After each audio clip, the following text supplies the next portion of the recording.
All right, NovemberGolf here with Dr. Rallo, and we're going to be doing episode 3 of the Alpha Rivalries series. We're doing a Muay Thai special today. I'll be using the self-proclaimed god of Muay Thai, being Adon, and I've got Dr. Rallo here, who's going to be using the Emperor of Muay Thai.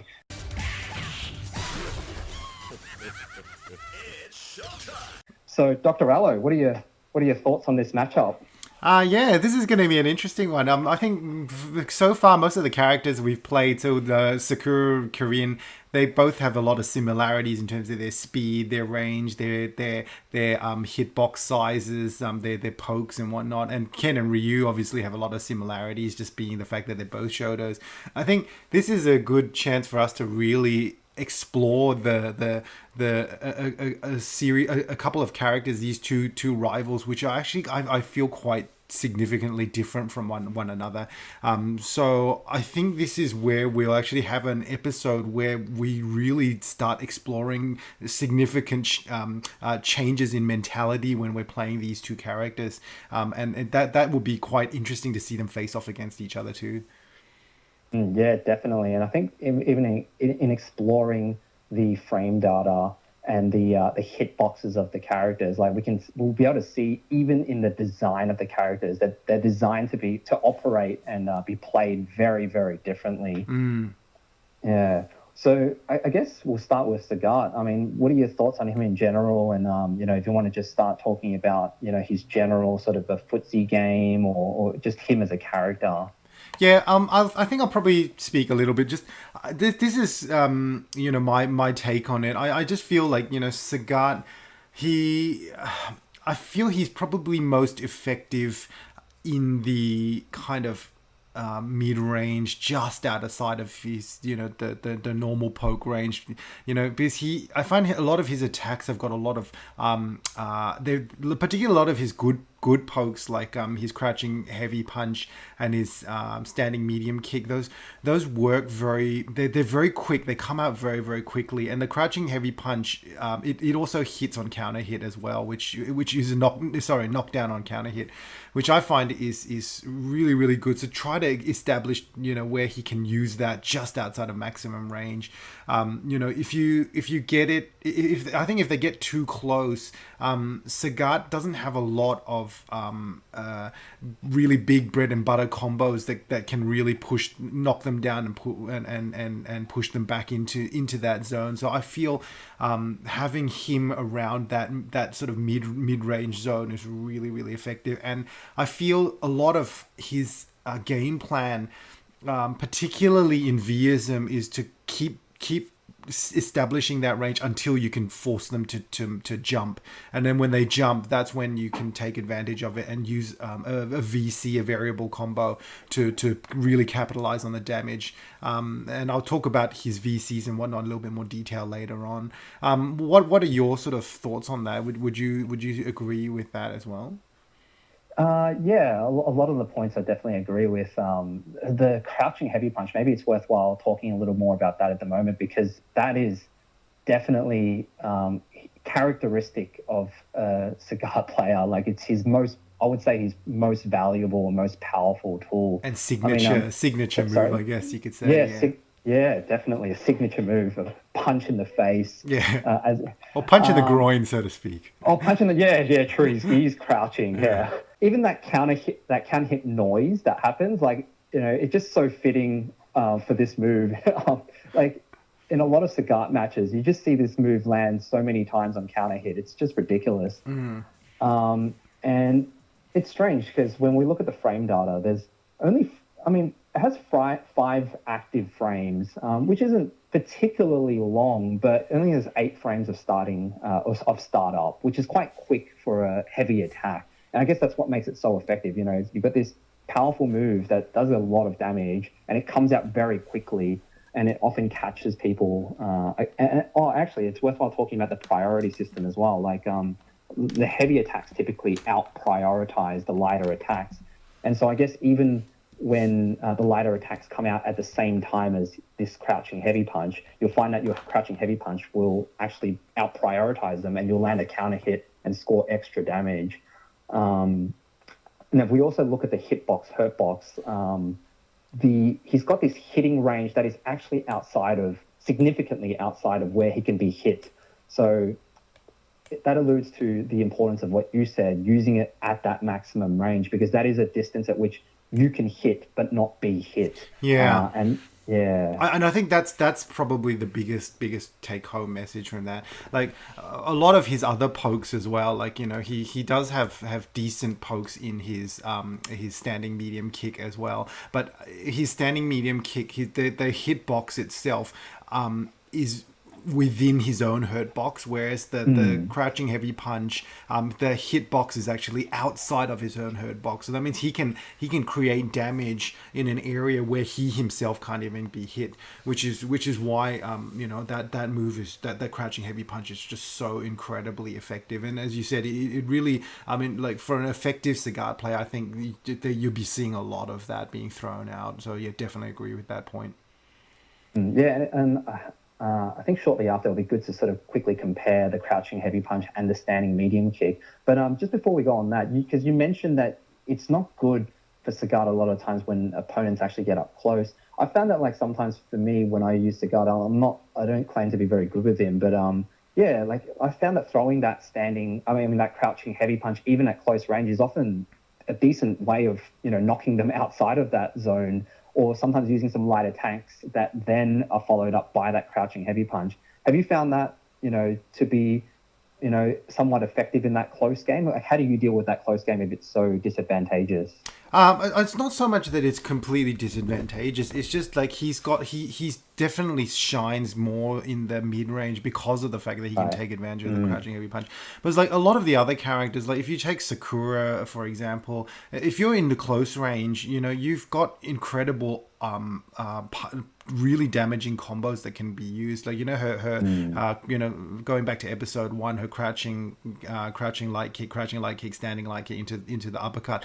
Yeah. That combo is clearly outshines anything that Sagat can do at that close range. I mean, the best thing, we'll talk about his bread and butter combos later on, but the best thing that Sagat can do is really just either a crouching medium attack of some sort, whether it's V. I'll talk to you about in more detail later on, because it differs in Aism and Vism.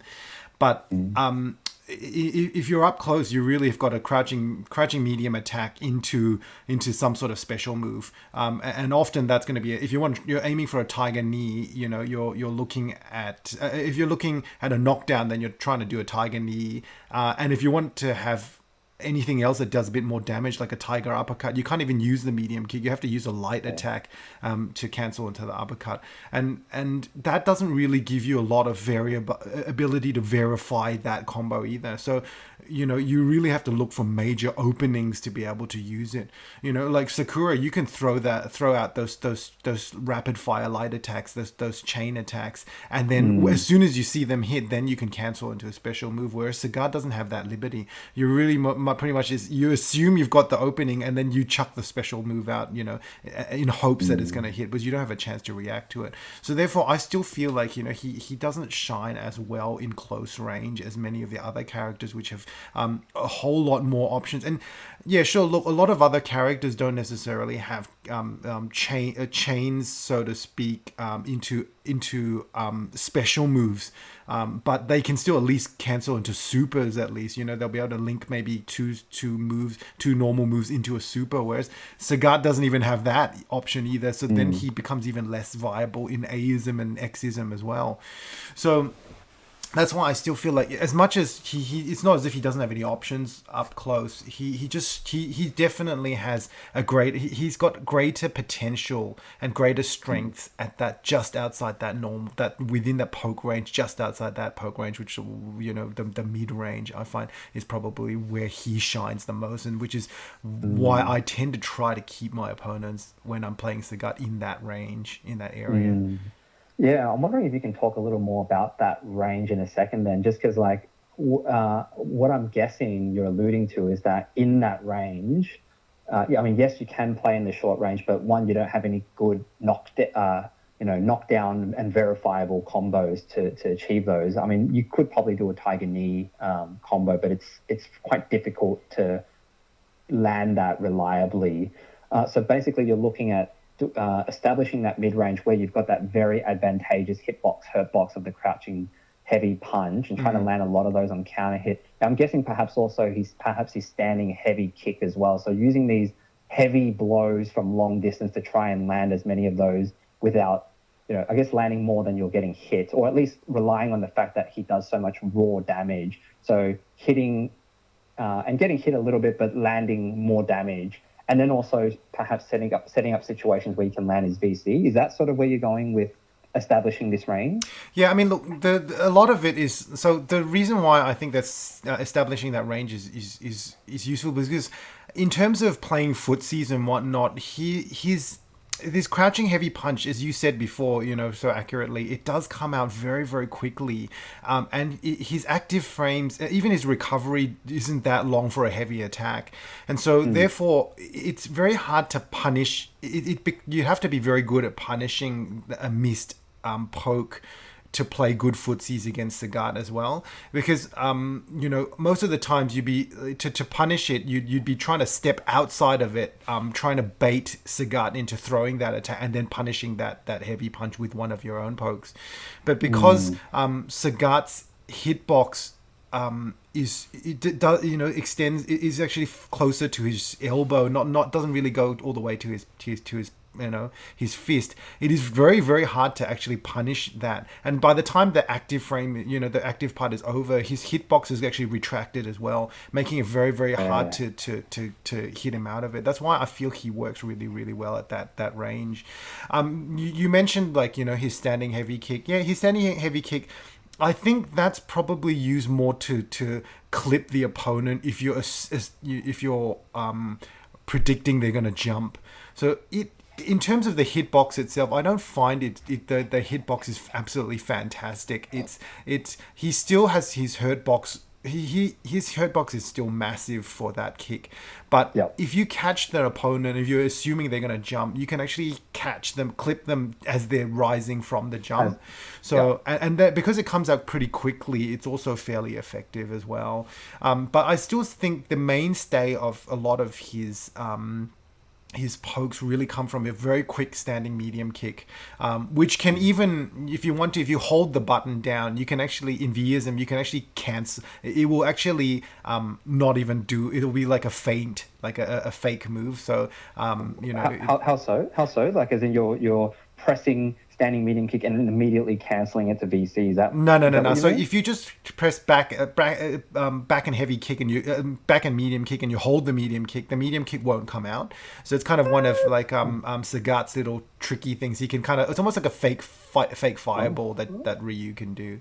Yeah, so it kind of gives you the impression that his kick's coming out. I don't see a lot of use for it, but it's just a tool that he's got there available to him. But it's the fact that standing medium kick is very, very quick, so it comes out fast, and so it's harder to hit him out. It's harder to play the footsies game against those sort of attacks, and that's why I feel Sagat really shines at that whole mid-range zone. That area is kind of his domain. That's where you really want to try and keep your opponent. And then I reckon you can also then use the tiger shots, the heavy kick, the kick tiger shots, the ones where he's crouching, and throw that in the mix as well. So you if you're just out of the range, you can throw that, but you've got to obviously be very careful. And what you can do is, a lot of the times I'll kind of throw tiger shots, and then I'll almost when I'm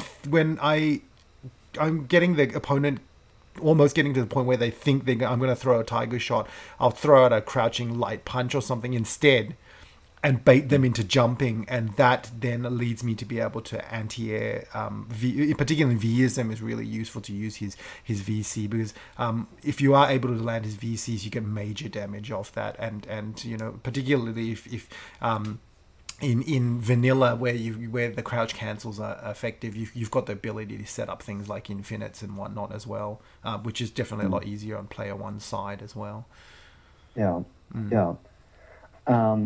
What are your thoughts on using the tiger shots? Because they come out.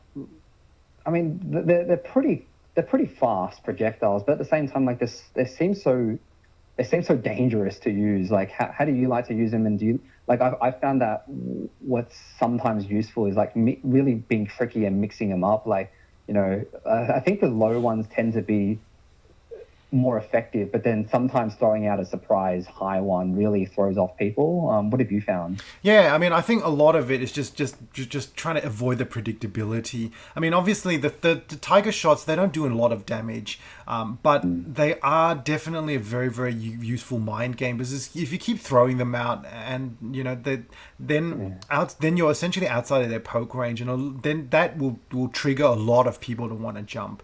So it's a very good tool to try and bait people into jumping, and then when they do jump, you hope that it's not when you're actually throwing the tiger shot. You're trying to throw the tiger shot in the hopes of getting them to jump when you're not throwing one, so that you can punish it, if you can see what I'm talking about. And then what you can do is, if you want to try and mix it up, sometimes throwing a standing tiger shot, the punch tiger shot, to intentionally clip them as they're trying to jump. So then, then you get you can score a knockdown that way as well. But again, it's still very hard for Sagat to close that space once he gets a knockdown, because he's so slow as well as a character. Yeah, his walk speed is particularly slow. So that's why I still feel like his most effective game plan. I mean, this is my take on it, but I feel his most effective game plan really is trying to still stay within that mid range, where he can really capitalize on that crouching heavy punch and the standing medium kick, and even so, the standing medium kick's not fantastic either, because most characters can crouch underneath it as well. So you'd have to be hitting a standing opponent there. So crouching heavy punch, on the other hand, it hits even crouching opponents. So that is still like head and shoulders above every one of his other pokes, I feel. Definitely. And even if we now bring up and look at the frame data again, like it's surprising, the crouching heavy punch is actually faster than the standing medium kick, and not only that, it has a faster recovery as well. So it has a faster startup and a faster recovery, and more active frames as well. So as far as frames go, it's just a far superior attack, and it does more damage. So and then there's the hurtbox advantage as well. There's that clear massive area where he can just hit without even being in danger of getting hit. And also, because he's crouching, Sagat has a big hitbox, and we'll talk a bit more about that later, but he has a big hitbox, and so in crouching, he's even minimizing his ability to be hit as well. So overall, much better. In that case, having said all that, what are the situations where, I mean, it seems like it's very matchup specific. Standing medium kick is a lot more useless against certain characters, say perhaps the shorter ones that can crouch under it. What have you found to be effective? Because I've noticed in particular with this matchup, it is actually quite important to incorporate it into your game. Yeah, I mean, so one of the things that you probably noticed from the frame dart, not from the frame dart, from the hitbox, is that as much as the crouching heavy punch seems to have a lot of advantages, the standing medium kick does have a big advantage, is that its range is is actually greater than that of the crouching heavy punch.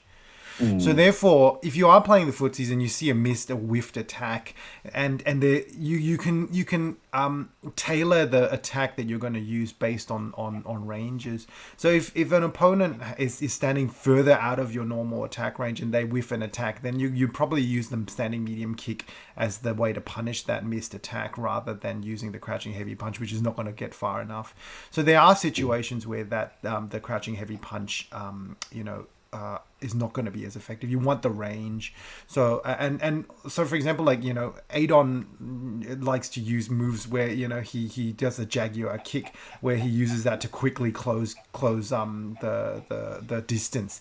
But the good thing is the heavy punch, the range isn't quite big enough, and it doesn't hit jumping, like people who are just off the ground as well. So therefore, it won't catch the Jaguar kick as effectively as the standing medium kick. So if you try and use a Jaguar kick and you're slightly in the air and you're further away, the standing medium kick is more likely to clip Adon before his active attack frames come out. Yeah, agreed, 100%. As an Adon player, I've noticed for Sagat in particular, his standing medium kick and his standing hard kick, as well as the occasional just tiger uppercuts, are very effective in shutting down constant jaguar kick pressure, which is very important. Against an Adon, you definitely need. I mean, a character definitely benefits from having a strong having a normal that has decent range that covers that area just in front of them at the at the mid height and also at the sort of head height. And I guess that's where the crouching heavy punch of Sagat doesn't really cover adequately. Those kind of areas where Adon comes from above and attacks from above down, sort of slicing his foot down to your head from the air. Yeah. I like What's that? I like the choice of words, slicing your head. Yeah, it makes it sound so much more effective than it actually is. Yeah, slices your head for 1 pixel of damage. I know, that's right. So if you're gonna, you can do a very light slice. You don't have to. It doesn't have to be a deadly kind of slice. Yeah, it's just to sort of get a bit of skin. Yeah, gentle slicing. It's an important part of Street Fighter. Yeah, Adon haircuts. That's why Sagat's bald. Adon's just been giving him free haircuts during his time as his student. I know, that's right. So it was. I know for sure it wasn't Adon who actually took his eye out. So because Adon's too focused on doing light slices. So any more around his pokes? Anything else that's worthwhile talking about? Another thing, I feel his standing heavy punch also works pretty well in terms of being able to catch people just as they're jumping. So it comes. I feel it comes up very quickly as well, and again, because it's a heavy attack, it will score a knockdown if you manage to land it on a counter hit. So I feel the standing heavy punch also has its place. Particularly against people who are trying to jump in or try to cross up. You can use that as an early attack to clip them before they leave the ground. Not before they leave the ground, but before they get to the top of their jumping arc. So pretty much hitting them as they're jumping upwards. And the other thing is obviously a sweep. I still feel sweeps are just critical. They're just great because I feel the sweep is such a good way to because that's the only time you can really get them floored. Because a lot of Sagat's attacks, even all his other, because like most of the Shotos, if they do a medium or heavy uppercut, you can actually truly ground them, as in they'll have to hit the floor, they can't flip. But Sagat doesn't have that. All his light, medium, and heavy, all three of them, unfortunately, leave your opponent in a situation where they can flip. Sagat doesn't really have many ways to really, truly get them grounded, except a sweep. Yep. So when you sweep, then that's Sagat's real opportunity to play the whole wake up game. That's when he's able to try and bait people to throwing up wake up stuff. That's when he can really then go and use his cross up jump ins, which most of the time are very hard to use for him because when he jumps he doesn't jump very far horizontally, and on top of that, his movement is so slow that it's very hard to just walk up and cross up with Sagat as well. So the few chances you've really got to use that jump cross up that he's got, which is the jumping light kick, I'll talk about it in more detail a little bit later on, is really when you sweep them. And so I feel the sweep is still a critical part of Sagat's pokes game as well. Good way to punish an opening, because it then sets up a whole lot of other options for you as well. Yeah, definitely, and it's interesting. Like the sweep, like with all of other Sagat's pokes, again, it's just reflective of his character, I guess. Like it's just slightly slower than, I guess, what you might call the standard character. It's about 2 frames slower than Adon's. It's slightly slower than the Shoto's sweeps as well. But I guess in a similar vein to a lot of his other attacks, his attacks are just slightly more damaging, and that really reflects his character design. He's this mountain of muscle, and he hits hard. He might not hit fast, but his aim is not to land a lot of blows. He just wants to land a couple really critical and heavy ones, or set up some situations with his sweep so then he can cross you up or just establish that really good distance again, where you can look to land more of those crouching heavy punches. Yeah, I think there's quite a lot of truth to that. Yeah. Mm. What did you want to talk about next with Sagat? Maybe anti-airs, maybe, Yeah, I or mean, what? I What do you? think, yeah, I mean, in terms of that, this is where I start seeing a huge divide in terms of Sagat's effectiveness in Aism, in the other isms compared to the X and Aism Mm, versus Vism, because Sagat in Aism and Xism, I feel they really struggle in terms of being able to really do any substantial damage or punishment for people who jump at him. mm, In most, as we were talking before, you can try and throw out an early standing heavy punch, standing heavy kick, in anticipation. But once you see them jump and you're trying to react to it, you know your only option, your really only decent options are try and throw out a close standing heavy punch, or like a backhand standing heavy punch in Vism, which that particular move is not a fantastic anti-air, and but if you land it, then you can cancel into a tiger uppercut, or you can just go for a plain tiger uppercut as well. But mm, if you do go for tiger uppercut, then again, if you if you do it too early, and they're able to air block it, then you're leaving yourself open for massive punishment. I think Aism at least has the ability to use a level 3 Tiger Cannon.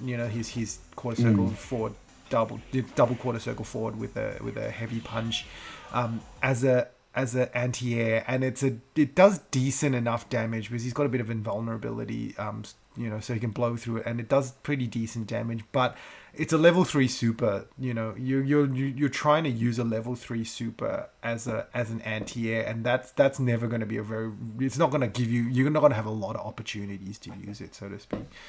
So mm. that's why I feel like X and Aism, they really struggle in this regard in terms of being able to punish someone who's jumping at you.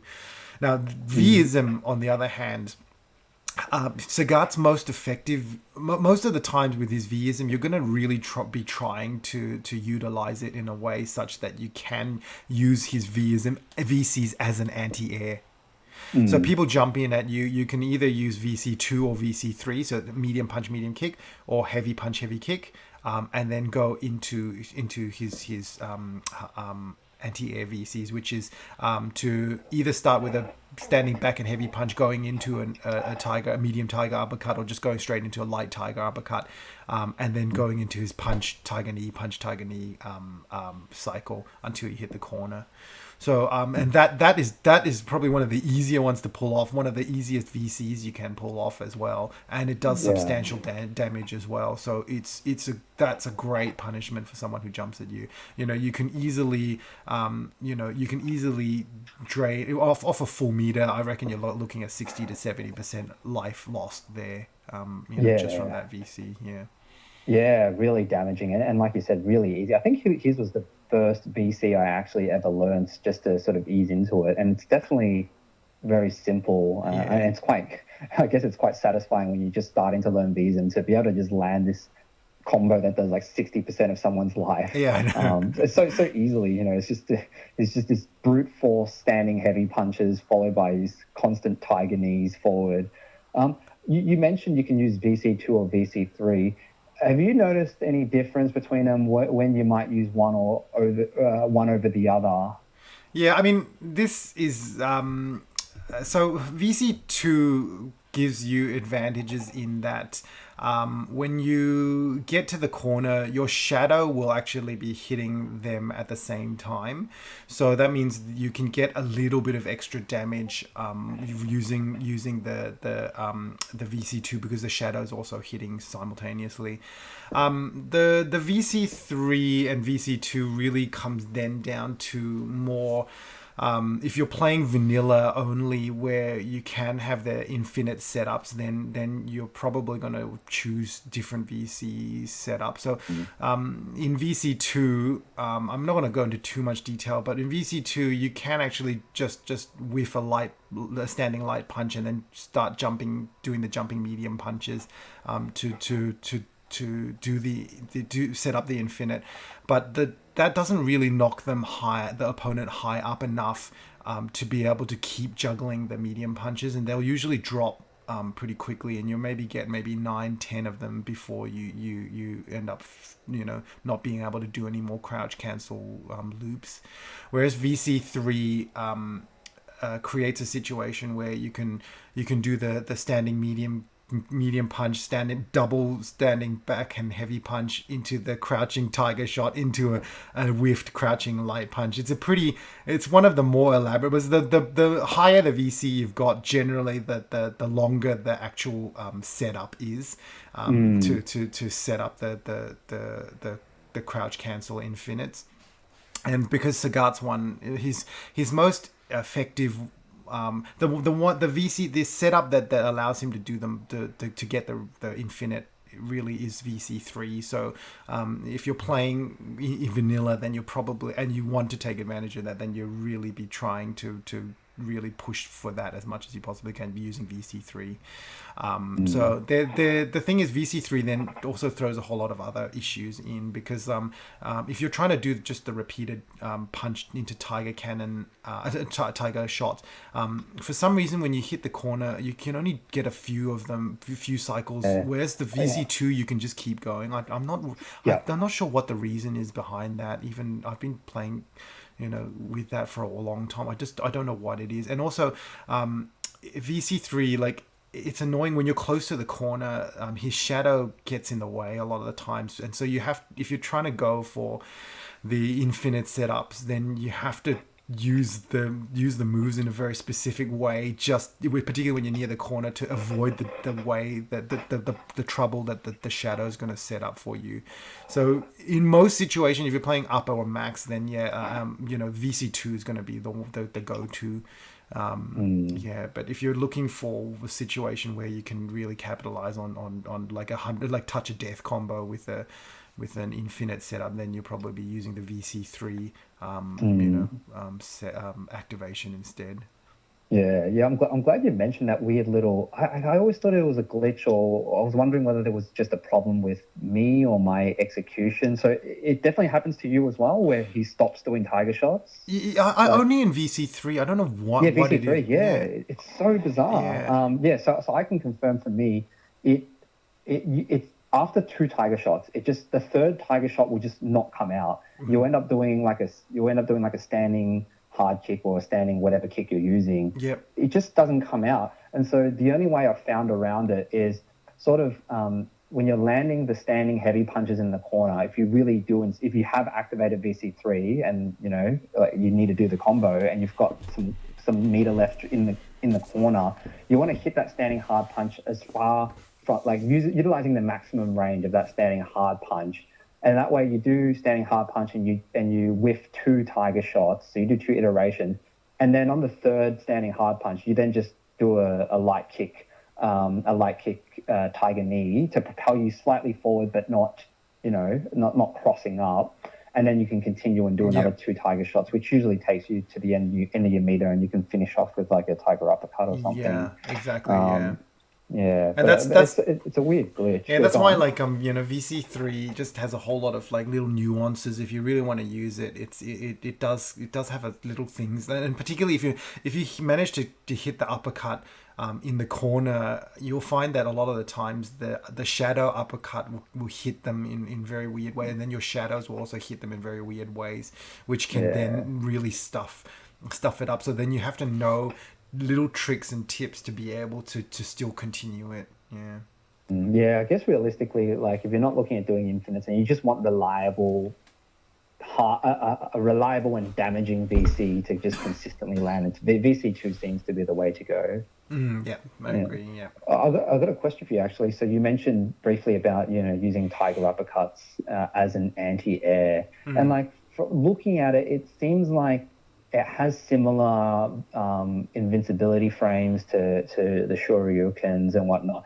There is the obvious disadvantage where the Shoryukens with the medium one and the hard one anyway actually floor the opponent, whereas in all iterations of the Tiger Uppercut, they can air recover. So that is an obvious disadvantage. Have you found that there's any other disadvantages? Have you found that like it's not as good at being an anti-air as the Shoryukens, like in terms of knocking people out and winning trades? Apart from the aerial recovery, is there anything else? Yeah, I haven't looked into how long he stays on the ground, but for some reason I still feel Sagat's Tiger Uppercut seems to be able to be air blocked easier than the Shoryukens. Yeah. So Okay. I don't know whether that's because he leaves the ground faster than the Shotos, or whether or not part of his Tiger, like he can't. There's less active frames where he's hitting the opponent during the startup, which then means that you've got fewer frames where you're actually able to hit the opponent as they're jumping. So I'm not sure what the reason. I just feel it's so much easier to air block his Tiger Uppercut than say Ryu and Ken and Akuma. So yeah, I just feel I just don't feel a confident use. Like even when every time I do the uppercut, I'm still praying it hits, and they aren't able to air block it. So yeah, I'm wondering, as a hypothesis, I'm wondering whether it is because he has a larger hurt box, and so because of that, in anticipation of air attacks, intuitively, knowing that you are a lot more likely to get hit at a certain point, we feel the need to throw out a Tiger Uppercut earlier. And because of that, they often, obviously, catch them in the air, and so they can air block it. I wonder if that might be the case, just because, I actually think you have a lot of validity to that statement. I think that is probably true too. It's like, he's taller, so you're like, I better not get hit. I better throw it out earlier, and therefore, Sagat may have already left the ground by the time the Tiger Uppercut is ready to connect. So yeah, you might be right. That's a pretty good theory actually. And I guess maybe it's worthwhile just briefly, before moving on, and talking about the hurtboxes. I mean, so if I bring it up, like, his his hurtbox is massive. I mean, if we compare it to Adon and even to Sakura, who's probably one of the smaller characters, like, it's just huge. And even when he's crouching, like, what it means is, like, a lot of the times, like, for instance, Guy's Bushin chain can actually land on him while he's crouching. So he cops a lot more block damage, and cops a lot more punishment and pressure. There's certain ways to pressure an opponent that wouldn't normally land, but it lands on him. So one in particular for Adon against him is the standing hard kick. That normally goes over. Like, a lot of characters can crouch under that attack. The Sagat actually can't crouch under it, so he actually has to eat the whole thing, whether he's blocking or not. So he suffers from a lot of disadvantages from his massive frame, and even if it affords him some slight advantages in reach, I think he suffers a lot more than he gains advantages from it. Do you have any thoughts on that? Yep, definitely. I agree. That there's no doubt about it. The fact, I mean, particularly against Guy, the fact that he can pretty much Bushin chain for free anytime he's close up, is incredibly disadvantageous to him. So yeah, definitely find that not his the fact that he's such a big target is a problem. Also against characters like Sakura, Sakura's standing heavy kick, that is just a freaking nightmare for him. Yeah, you can't even duck under it. Yeah, he can't duck under it, and Sakura has also got speed as well. So yeah, she's faster than him, and also and he's a punching bag, massive punching bag. I know. So yeah, that's why I just feel in terms of his size, that definitely is not working in his favor at all. Yeah. Yeah, but Um, let's move on though. yep. I want to talk a little bit about his combos. Like, this is where also I feel he's not particularly effective too. His his combos really. I think the only things you've got in terms of, particularly for A's and X's, and the only ways you can really land supers reliably is through as I was saying earlier, to use verifiable ways. So basically, for him, he's got no two light attacks that even link together, let alone chain together. So the only way you can do anything that's verifiable is to jump in first and then land a crouching attack, a medium attack, and then cancel into super.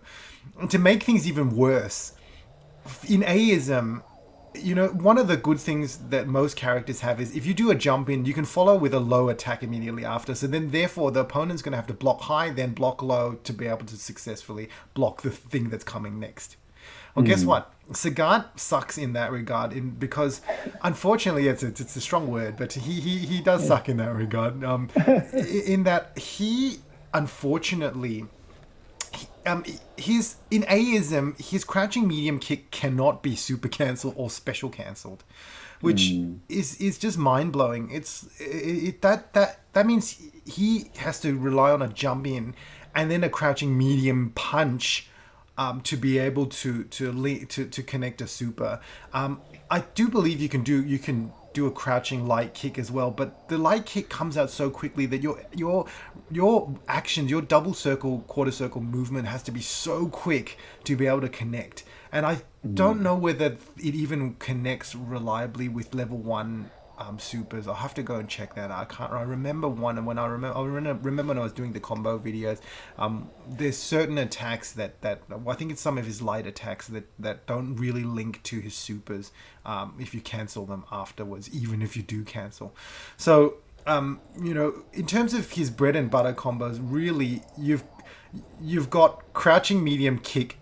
In Xism or Vism, you've got crouching medium kick into some sort of special, which is a tiger shot or tiger knee. And if you're close enough and they're not crouching, if you're close enough and they're crouching, you'll hit them. But if you're not close enough and you try and throw the tiger knee is going to fly over their head as well. So in terms of the combos, that's really bad. And then the only other one he's got is crouching light kick into a tiger uppercut, and that does decent damage. But again, how often are you going to be close enough to land a crouching light kick to get to hit the tiger uppercut? The most of the times you're going to be able to use that combo is if you do a cross-up jumping light kick, and then that, even so, the light kick needs to be done very late because it's a light kick, so there's not much hits done from the opponent, so therefore you have to hit that very late, then do a crouching light kick, and still be able to hopefully read that fast enough that you have hit them to be able to throw the tiger uppercut. Because if they block it, then all of a sudden you're sailing into the air with a heavy tiger uppercut, and then you're a massive punching bag on the way down, pretty much. Yeah, he's definitely quite vulnerable after a lot of his specials. And so in terms of punishing an opponent, it seems like one of the obvious ones for Sagat is actually just a sweep. But apart from that, like, what would you typically do? Let's just say if I missed a Shoryuken or if I missed a Jaguar Rising in front of you, like, what would be your go-to alternative to a sweep? The good thing is if you've got a big opening, then you're probably going to go, okay, well, now I feel comfortable doing a crouching. In an Aism, I go comfortable going into crouching medium punch into a super. Because then you've got, your crouching medium punch is going to hit, right? Yeah. So, but, a lot of the times, most of the other characters, who do have the ability to have verifiable hits, they can just throw out light attacks, and then chain that into something else, and then go, whoa, hang on, I've connected. Then you throw the super out. Then suddenly you got free damage. Whereas Sagat, you could throw out a crouching light anything, and even if that hits, unless you get a counter hit, which you have to still react pretty quickly, then connect it to something else, then you can connect a super, which is very, very tricky, and the opportunities for that are still quite rare too. So Sagat really is quite limited in terms of his bread and butter combos. He really only has crouching medium some attack. If it's Vism or Xism, you've got crouching medium kick into one of his specials. Or if it's Aism, then you're even relying on crouching medium punch, which doesn't even hit low. So even if you do a Yes. jump in and then you do a crouching medium attack, you're really, the opponent really just has to hold back and not even have to worry about the low attack afterwards, really. So Yeah, so he really suffers from not being able to do that yeah. high-low mix-up from a jump in. Yeah, and having any reliable attacks apart from, say, crouching medium punch, which doesn't offer that high-low alternative. Yep. Yeah, he doesn't he lacks a lot of ability to pressure the opponent with his combos. Yeah, Mm, yeah. So mm, that's why I like him. yeah. In terms of bread and butter combos, I think yes, Sagat really suffers there. So that's why in Vism, that when you've got big openings, that's Vism allows you to really punish that. So you can quite easily activate and punish any opening. And even in the corner, you've got if you manage to corner the opponent, you've got that the rave. He can just keep throwing tiger shots, which particularly against characters in Xism, just copious and numerous tiger shots one after another with the shadow hitting can really drain an Xism opponent's guard meter, their life very quickly, even if they're blocking. Whereas in Xism, you actually still take more damage from blocked attacks as well. So any nuances with corner pressure with Sagat and also like using the rave, how we mentioned with the with the Shodos, obviously like one little nuance with the Hado raves or just the Hadouken, like repeated Hadoukens, it's good to sort of stay outside the range of alpha counters and be mindful of that. Any other sort of nuances with his particular Tiger Shot rave, and also just what's his corner pressure game look like as well? Yeah, so the good thing is like you're still trying to keep them in the mid range, but the good in when they're stuck in their corner, they've got fewer options to walk back out of your attack range. So that's when Sagat can really guard crush you pretty quickly by throwing a whole lot of crouching heavy punches out. I don't think his game plan changes too much though when he's in the corner. It's still going to be very very similar. It's just he's got a little bit more of an advantage there. In terms of using the rave, yeah, look, same thing. You don't want to go right up to them because if they alpha counter, often they'll still be able to hit you out of it. So if you can just get outside of the range where the alpha counter would likely miss, and your fireballs will still be able to link all together to get a big long combo, that'd be great. But unfortunately, his rave still not as quite as effective as Ryu and Ken. Because at least Ken and Ryu, if they want to, they can still mix it up. They can throw overheads in there and then still sort of salvage it if it's blocked. Whereas Sagat doesn't even have any overhead attacks, so he's really. Yeah, yeah. That's so bizarre. Like, I mean, I always knew it, but it never really hit me. Yeah, he doesn't have an overhead. That's so weird. And he's one of the taller characters as well. You'd think it would be pretty easy for him to do an overhead. Like, Yeah. he's like at the perfect height to land an overhead. Yeah, I know. So So weird. some emperor of Muay Thai there, hey. So maybe Maybe he just felt he didn't need it. Like, I'll beat you without overhead. yeah, I But know. That just unfortunately, it backfires. It doesn't. It doesn't work out for him in Alpha 3. or maybe once you reach emperor status, then you have to. It requires you to give up some You have to, overheads or you got to something. relinquish your Yeah, overhead. I know. So it's not all glory when you hit emperor status. There are some sacrifices, and I'm sure back in the Qing dynasty, back in olden times China, I'm sure most of the emperors there they had to probably give up their overhead attacks when they became emperor as well. Yeah. So you've got to give something up, yeah. I think it's a rite of passage, actually. So don't quote me. My Chinese history is not exactly accurate, but it could be a rite of passage that So Japanese is your specialty. Yeah, no, yeah, I know that's right. So when you know words like Guren, Ken, and Tatsumaki Senpukyaku, then you're almost at an emperor status of Japanese, but All right. So mindful of time, we probably should be looking at wrapping this up soon. But anything like two things that come to mind, like worthwhile mentioning, the Tiger Knee, how you might use that as a way of close distance, and also just how else can it be used, and also his throws. Is there anything worthwhile talking about with his throws? And then obviously anything else that you think? Yeah, I mean, I think in terms of the Tiger Knee, that's probably his best mobility tool. Not only can it be used in the combo, it's quite useful as a mobility. I find, like, particularly if you manage to hit a sweep like from maximum range, then if you can throw in a Tiger Knee immediately after that, then you probably can close the gap enough so that you can possibly hit the opponent as they're getting up, and you might be able to use the cross up there.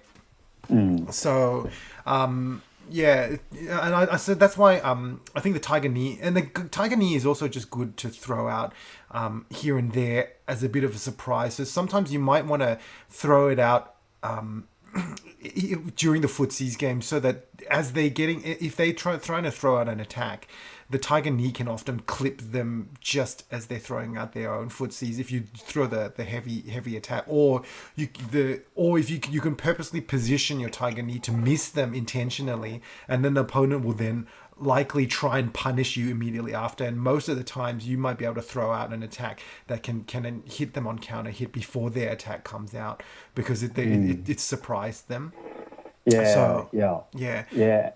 Yeah, and I've also found that I mean, this is definitely gimmicky. This is not something you should be landing a lot, but I found that like sometimes even a missed Tiger Knee that has closed the gap, but then you can even just grab them immediately. Like it's a really surprise way to just suddenly land a grab. Yes, yeah, and that is definitely one. And I find another one is just like the best ways to throw is a lot of the times if I do manage to jump in and they've blocked it, then I'll go into a couple of crouching light punches and then either cancel the one of the light punches into a tiger shot or just do the crouching heavy punch afterwards. And that string of attacks that definitely takes a lot of guard, does a lot of guard damage, and because most of his light attacks he's still positive on block, so he still has advantage there. So it's hard to break out of those strings as well. So I find that he's when he does manage to sort of get in using a lot of those consecutive light punches and then following up with a special or crouching heavy punch is a good way to utilize the close range.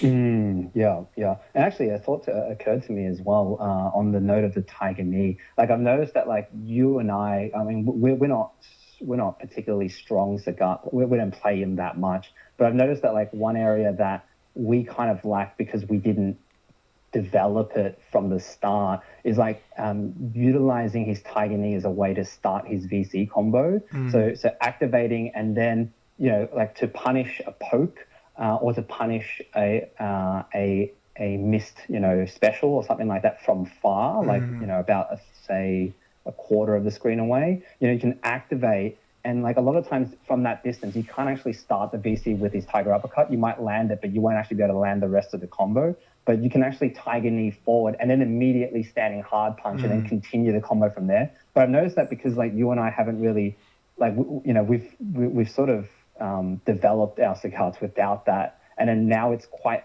difficult to transition into that. And so I think it's just worthwhile noting that that's actually a very powerful tool to add to the toolbox of someone who's starting to learn Sagat. Definitely. Yeah, that's something that I know both of us don't sort of take a lot of use. We don't tend to utilize a lot. Yeah, and I think another thing that we don't tend to utilize is Sagat also, particularly if you manage to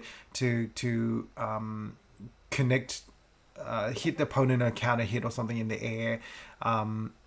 And then they flip. One of the good flip punishes is if you're close by, you can actually activate VC and then you don't even have to do the Tiger Uppercut. You can just go straight into the heavy punch, because if they flipped, then the next any attack that hits them again after they flip, they'll become knocked down, and so therefore you can actually continue a VC after that. You can continue juggle after that.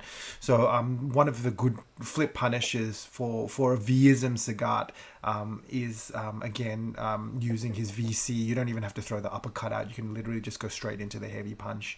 So that's why I think And then in terms of one of the other things I really want to talk about quickly is also just in terms of punishing rolls. I still feel the best way to punish a roll with Sagat is just to throw it at the sweep.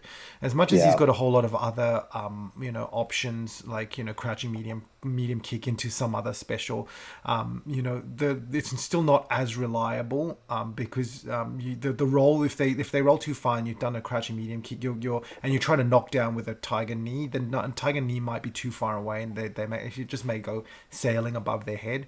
So crouching heavy kick's probably still the most reliable way, and then you can still then play a whole lot of cross up games and whatnot afterwards, wake up games essentially afterwards. So Yeah. Yeah. basically, I think in summary, like I would say that with Sagat anyway, I personally feel that he's just I find it so much more useful, and he's got so much more utility in Vism than he does in any of the other isms. Xism really stifles he doesn't have the ability to alpha counter and whatnot, so he really loses against a lot of those characters who've got crazy raves and huge pressure attacks. He also doesn't have in Aism, he doesn't have the ability to, in both Aism and Xism, he doesn't have really decent verifiable super combos at all, and in Aism he suffers even more so in that he can't even cancel his crouching medium kick, which is, I find, is such an important part of his game as well. And the biggest thing that really makes Xism and Aism Sagat suffer is that he doesn't really have any real way to punish people who jump at him, and also his flip punish game is so much poorer in Aism and Xism as well. So Yeah. I would actually say that this is one of those few situations where Vism is seriously head and shoulders far above the Aism and Xism counterparts to a significant degree. Yeah, yeah, definitely. And I think, like, even if we look at the tier charts, that, I mean, sure they're mostly like oriented towards like the sort of pro level, but realistically, like, there's still a lot of truth to just how the characters are designed. And with Sagat, he's rated at, like, I think the second or probably like the third tier in Vism, and he's only able to really hold his own, mostly due to the crouch cancel sort of infinites and the power of his VC, the raw power of, he can just take off 50% just like that really easily, even with half a meter. But then, in Aism and Xism, he's actually rated the bottom tier, right down there with Honda and Dan, and I can't remember who else is down there, on Mika.